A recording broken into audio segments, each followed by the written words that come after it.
स्वागत है दोस्तों आज के हमारे टेस्ट नंबर 10 में। अगर आपने पिछले 9 टेस्ट नहीं दिए हैं तो आप सेम यूट्यूब चैनल पर जाकर पिछले 9 टेस्ट देख सकते हैं, जिसमें हमने पिछले वर्ष में आए हुए प्रश्न पत्रों को सॉल्व किया है। शुरू करते हैं आज का टॉपिक।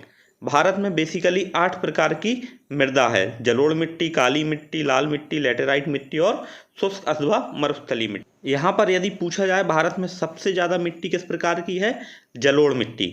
चूँकि उत्तर का मैदान नदियों द्वारा पाट दिया गया है, वहाँ पर पहले क्या था, टेथिस सागर, तो जो भी मिट्टी बहा कर लाई जाती है वह जलोढ़ मिट्टी होती है। आइए और विस्तार से हम मैप में समझते हैं। भारत के सबसे शीर्ष, जैसे कि आप देख पा रहे हैं ग्रीन कलर से जो दिखाया गया है, वह पर्वतीय मिट्टी है। पर्वतीय मिट्टी के बाद यहाँ पर उत्तर भारत के मैदान में जलोढ़ मिट्टी है। जलोढ़ मिट्टी वह मिट्टी होती है जो नदियों द्वारा बहाकर लाई जाती है। नदियों का कार्य क्या है, पहाड़ों को काटकर वहाँ से मिट्टी लाना, और मिट्टियाँ बिछा दी जाती हैं नदियों के द्वारा। तो इस प्रकार जो मिट्टी जलोढ़ निक्षेप के रूप में आती है उसे जलोढ़ मिट्टी कहते हैं। इसके बाद काली मिट्टी। काली मिट्टी बेसिकली लावा के उद्गम से बनती है। यह कपास के लिए सबसे ज़्यादा उपयोगी मानी जाती है। भारत में 15% मृदा काली मिट्टी के रूप में है। यह गुजरात और उसके आसपास के एरिया, जो कि आप ब्लैक कलर से दिखाया गया मैप में आप देख पा रहे होंगे, वह काली मिट्टी का क्षेत्र है। यह कपास के लिए सबसे उपयुक्त मृदा है। इसके पश्चात लाल मिट्टी। लाल मिट्टी बेसिकली आयरन के ऑक्साइड से बनती है। यह भारत के दूसरे नंबर में सबसे ज़्यादा पाई जाने वाली मृदा है और यह भारत में 18% भाग में फैली हुई है। लोहे के ऑक्साइड के कारण इसका रंग लाल होता है। दक्षिण भारत के पठारी भागों एवं पूर्वी भाग में ज़्यादातर लाल मिट्टी ही पाई जाती है। यहाँ पर आप फिगर में देख पा रहे होंगे जो रेड कलर से है वह लाल मिट्टी है। यह 18% भाग पर फैली हुई है। और समझ लेते हैं लाल मिट्टी का विस्तार तमिलनाडु, तेलंगाना, आंध्र प्रदेश, उड़ीसा, पूर्वी मध्य प्रदेश, झारखंड और पूर्व भारत के कुछ भागों में पाई जाती है। यहाँ पर यदि पूछा जाए कि लाल मिट्टी सबसे ज़्यादा किस राज्य में पाई जाती है तो तमिलनाडु। इसके अलावा यहाँ पर अगर प्रश्न पूछा जाए कि भारत में लैटेराइट मृदा कितने प्रतिशत है, तो उसका राइट आंसर है 3.7%। यह था हमारा लैटेराइट मृदा के बारे में। लैटेराइट मृदा 2 परिस्थितियों में बनती है। सबसे अधिक वर्षा वाली क्षेत्रों में, वहाँ पर 200 सेंटीमीटर से भी अधिक अगर वर्षा होती है। देखिए आप केरल वाले एरिया में देख सकते हैं लैटेराइट मृदा को, यहाँ 200 सेंटीमीटर से भी अधिक वर्षा होती है। कल हमने वर्षा वाले चैप्टर में वर्षा को काफ़ी डिटेल में पढ़ा। जहाँ पर वर्षा अधिक होती है वहाँ के पोषक तत्व वर्षा के जल द्वारा बहा लिए जाते हैं। इस प्रकार की मृदा को लैटेराइट मृदा कहते हैं। यह अधिक गर्मी के कारण भी लैटेराइट मृदा पाई जाती है। यह पश्चिमी घाट, उड़ीसा के तट और शिलांग पठार पर है। भारत में लैटेराइट मृदा का क्षेत्र भी पूछा जा सकता है। सह्याद्री अर्थात पश्चिमी घाट, तमिलनाडु की सेवाराय पहाड़ियाँ, उड़ीसा का तट, झारखंड की राजमहल पहाड़ियाँ, असम और मेघालय की पहाड़ियाँ। आपने इसमें देखा होगा कि यह सब क्षेत्र बहुत अधिक वर्षा वाले या बहुत अधिक तापमान वाले हैं। आइए अब काली मिट्टी के बारे में समझते हैं। काली मिट्टी का उद्गम बेसिकली लावा के कारण होता है। लावा जैसे कि पृथ्वी के भूगर्भ में पिघले हुए चट्टानों को लावा कहा जाता है। यह लावा जब कभी भी पृथ्वी की सतह पर आता है तो वह चारों तरफ बिछ जाता है और उससे काली मिट्टी का निर्माण होता है। काली मिट्टी बेसिकली रेगोर के नाम से भी जानी जाती है और यह कपास के लिए सबसे ज़्यादा उपयुक्त है। काली मिट्टी दक्कन के ट्रैप में लावा की चट्टानों के अपक्षय से निर्मित हुई है। दक्कन के पठार के अलावा मालवा के पठार की भी विशेषता है। काली मिट्टी का सर्वाधिक विस्तार यदि पूछा जाए तो उसका राइट आंसर होगा महाराष्ट्र राज्य में। काली मिट्टी का विस्तार उत्तरी कर्नाटक, महाराष्ट्र, पश्चिमी मध्य प्रदेश, दक्षिण पूर्वी राजस्थान और गुजरात में है। काली मिट्टी में जल धारण क्षमता सबसे अधिक होती है। यदि यहाँ पर पूछा जाए कि सबसे ज़्यादा जल धारण क्षमता किस मिट्टी की होती है तो राइट आंसर होगा डियर एस्पायरेंट यहाँ पर काली मिट्टी। काली मिट्टी कपास के लिए सबसे ज़्यादा उपयोगी है और इसका सबसे ज़्यादा उत्पादन कहाँ पर होता है, गुजरात में। काली मिट्टी शुष्क खेती के लिए सर्वाधिक उपयुक्त मानी जाती है। यह तो हमारी मिट्टी के बारे में। आइए हम चट्टानों के बारे में जान लेते हैं। भारत में बेसिकली 6 प्रकार की चट्टानें पाई जाती हैं। आर्कियन चट्टानें, दक्कन चट्टानें, धारवाड़ चट्टानें, कोडप्पा क्रम की चट्टानें, गोंडवाना और विंध्यन क्रम की चट्टानें। जैसे कि आप इमेज में देख पा रहे होंगे, मैंने यह बहुत ही क्लियरली आपको इमेज के माध्यम से, मानचित्र के माध्यम से आपको समझाने की पूरी कोशिश की है। भारत में विभिन्न प्रकार के शैल समूह हैं।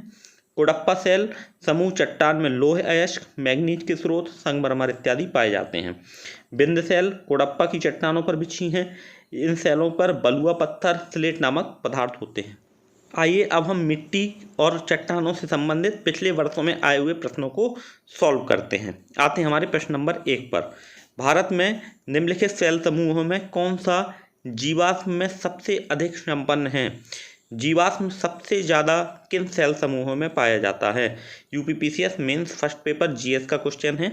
ऑप्शन है विंध्यन, शिवलेख, गोंडवाना और कोडप्पा। आइए इस प्रश्न को मैप के माध्यम से करते हैं। जिस प्रकार से मैंने अंडरलाइन किया है, गोंडवाना क्रम की चट्टानें बेसिकली पेड़ पौधे और जीव जंतु के कालांतर में दब जाने के कारण यह जीवाश्म में परिवर्तित हो गए हैं।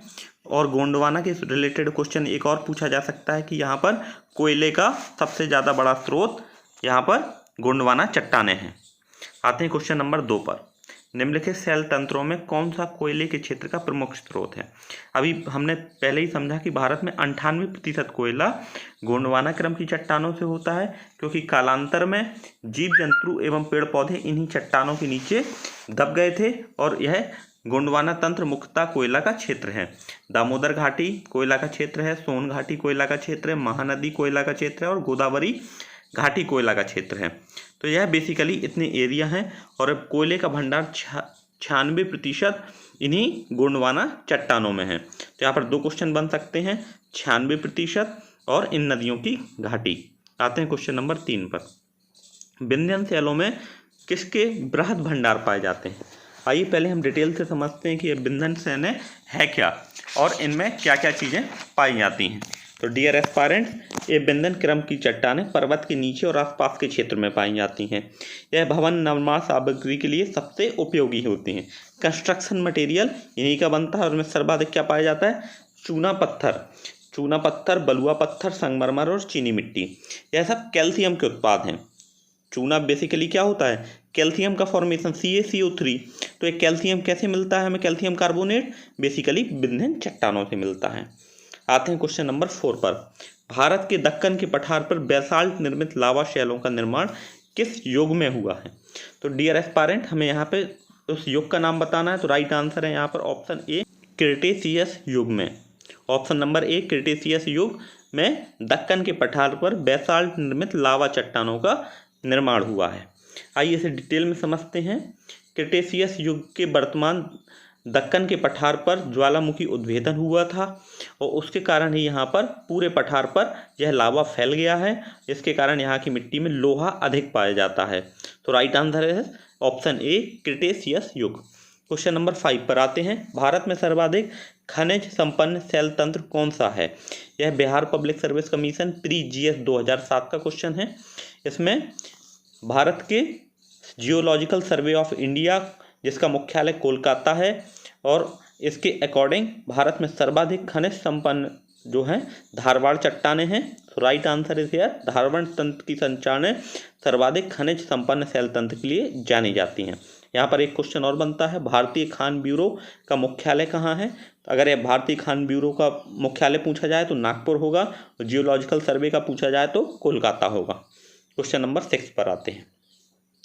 भारत में स्थित प्राचीनतम समूह की चट्टानें हैं। भारत में स्थित प्राचीनतम समूह की चट्टानों के बारे में बताना है। यह MPPCS प्री 2006 का क्वेश्चन है।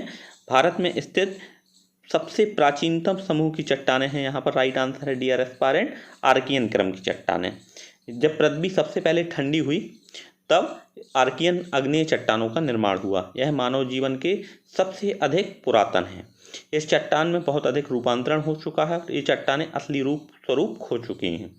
यह जब पृथ्वी किसी स्टार जैसे कि सन से टूटकर आई थी तो वह पहले द्रव के रूप में थी, ठंडी हुई तो सबसे पहले आर्कियन क्रम की चट्टानें बनी। क्वेश्चन नंबर 7, निम्नलिखित में से कौन सा मृदा से संबंधित है?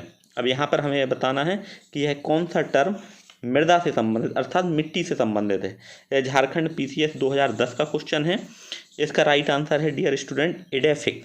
एडेफिक मृदा की एक प्रकृति है और पौधों के उत्पादन संबंधी मृदा के गुणों को एडेकोलॉजी कहा जाता है।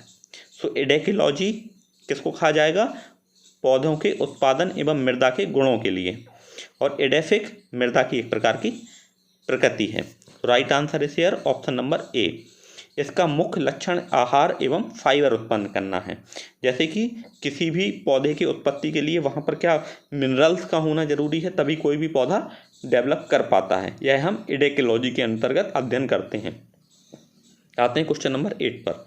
निम्न मिट्टी में से कौन स्वतः कृषि मिट्टी कहा जाता है? ऐसी कौन सी मिट्टी है जो कृषि के लिए स्वतः ही बन जाती है, अर्थात वहाँ पर जुताई करने की आवश्यकता नहीं पड़ती है। बेसिकली हमें खेत पर जुताई क्यों करनी पड़ती है? क्योंकि हम वहाँ के कैपिलरिटीज़ को तोड़ना चाहते हैं। नीचे की मिट्टी ऊपर जल वाष्प को नहीं आने देती है। काली मिट्टी ऐसी मिट्टी होती है जो स्वतः ही फट जाती है और यह स्वतः ही जुताई का काम कर लेती है, तो इसे स्वाकृष्ट मिट्टी कहा जाता है। यह कपास के लिए सबसे ज़्यादा उपयोगी है। यह गुजरात के एरिया में पाई जाती है। तो राइट आंसर, इसे रेगोर के नाम से भी जाना जाता है और जिसका निर्माण ज्वालामुखी चट्टानों से हुआ है। क्वेश्चन नंबर 9 पर आते हैं। यह यूपीपीएससी CDS 2013 का क्वेश्चन है। कौन सी मिट्टी कपास की खेती के लिए सबसे ज़्यादा उपयुक्त है? यहाँ पर हमें बताना है कपास के लिए सबसे उपयुक्त मिट्टी कौन सी है। तो यह हम शुरुआत में भी डिस्कस कर चुके हैं। इसका राइट आंसर है काली मिट्टी। Option A is right here. काली मिट्टी को और किस नाम से जाना जाता है?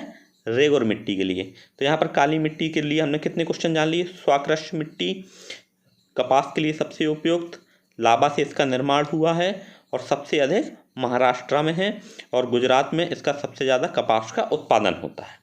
क्वेश्चन नंबर 10 पर आते हैं। भारत का कौन सा क्षेत्र मृदा अपरदन से सबसे ज़्यादा प्रभावित हुआ है? यह MPPCS प्री 2012 का क्वेश्चन है। यहाँ पर अपरदन शब्द को हम समझते हैं। अपरदन वह प्रक्रिया होती है जिससे मिट्टी के पोषक तत्व बहाकर किसी भी माध्यम से, चाहे वो एयर के माध्यम से हो चाहे जल के माध्यम से हो, उड़ाकर प्रभावित कर दिए जाते हैं। तो सबसे ज़्यादा यहाँ पर मृदा का अपरदन हुआ है चंबल की घाटी में। अब यह पूछा जा सकता है कि किस प्रकार का अपरदन हुआ है, तो इसका राइट आंसर है अवनाल का अपरदन। चंबल की घाटी में किस तरह का अपरदन हुआ है? अवनाल का अपरदन। और यहाँ पर क्या बन गया है? चंबल का बीहड़। तो option number D is right here. Question number 11 पर आते हैं। भारत में सबसे अधिक उपजाऊ मिट्टी कौन सी है? RTS प्री GS 2015 का क्वेश्चन है। इसमें यह पूछा गया कि भारत की सबसे अधिक उपजाऊ मिट्टी कौन सी है। तो बेसिकली हम इसका आंसर बहुत ही बेसिक उससे दे सकते हैं कंसेप्ट से, कि वह मिट्टी सबसे ज़्यादा उपजाऊ होगी जिसमें सबसे ज़्यादा पोषक तत्व होंगे। जलोढ़ मिट्टी जो कि नदियों के द्वारा पहाड़ों से बहा कर लाई जाती है, पहाड़ों को काट काट कर जब नदियाँ मिट्टी लाती हैं तो उसमें पोषक तत्वों की मात्रा सबसे अधिक होती है। तो राइट आंसर है यहाँ पर जलोढ़ मिट्टी। भारत की सबसे अधिक उपजाऊ मिट्टी कौन सी है? जलोढ़ मिट्टी। कपास के लिए सबसे उपयुक्त मिट्टी कौन सी है? काली मिट्टी। लाल मिट्टी में सबसे ज़्यादा आयरन ऑक्साइड होता है। क्वेश्चन नंबर 12 पर आते हैं। हिमालय की तलहटी में को जल भाग क्यों कहा जाता है? यह तो क्वेश्चन हम कई बार डिस्कस कर चुके हैं। जलोढ़ पंखों के फैलने और तराई का निर्माण जब नदियां अपने अवसादों को छोड़कर आगे बढ़ जाती हैं, क्योंकि हिमालय की जो नदियां निकलती हैं वो पहाड़ के चट्टानों को तोड़कर वहां से अवक्षेप लाती हैं और वह शंकु का निर्माण करती हैं। इन शंकुओं के आसपास में मिलन होता है और उससे भावर प्रदेश बनता है। यहाँ पर राइट आंसर हो जाएगा हिमालय के तलहटी के जलोढ़ भाग को क्या कहा जाएगा? यहाँ पर भावर। भावर बेसिकली क्या होता है? हमारा तराई क्षेत्र होता है। तो right answer is here option C. Question number 13 पर आते हैं। चाय की खेती के लिए कौन सी मिट्टी सर्वाधिक उपयुक्त है?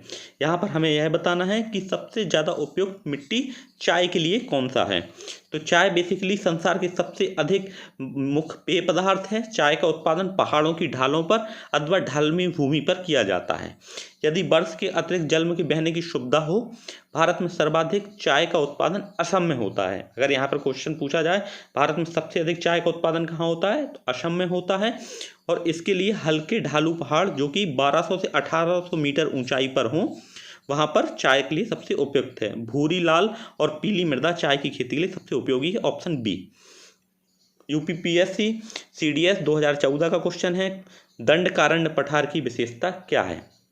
दंडकारण्य पठार महानदी बेसिन में है। यह दक्षिण में स्थित है। इसे बस्तर का पठार भी कहा जाता है। यह अत्यंत प्राचीन आग्नेय और कायांतरित शैलों से निर्मित है। यहाँ पर लाल और पीली मिट्टी पाई जाती है। तो option number C is correct here. Dandakaranya पठार लाल एवं पीली मिट्टी के लिए माना जाता है। दंडकारण्य पठार में बहुत सारे मिनरल भी पाए जाते हैं। यह महानदी के दक्षिण में है। इसे बस्तर का पठार भी कहा जाता है। यह थे हमारे क्वेश्चन दंडकारण्य पठार से। क्वेश्चन नंबर 15 पर आते हैं। लाल मिट्टी का रंग लाल क्यों होता है? यह बीपीएससी प्री जीएस 2009 का क्वेश्चन है। इसे भी हमने स्टार्टिंग में ही डिस्कस किया था। फेरिक ऑक्साइड की विद्यमानता के कारण। फेरिक ऑक्साइड अर्थात लोहे का ऑक्साइड। मंगल ग्रह का रंग भी लाल फेरिक ऑक्साइड के कारण ही है। तो इसका राइट आंसर है फेरिक ऑक्साइड की विद्यमानता के कारण लाल मृदा का रंग लाल है।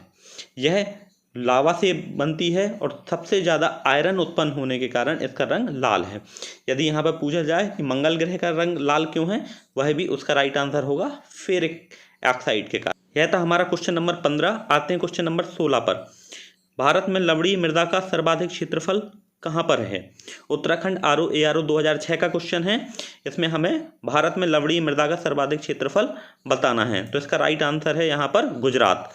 भारत में लवणीय मृदा का सर्वाधिक क्षेत्रफल राजस्थान और गुजरात में है।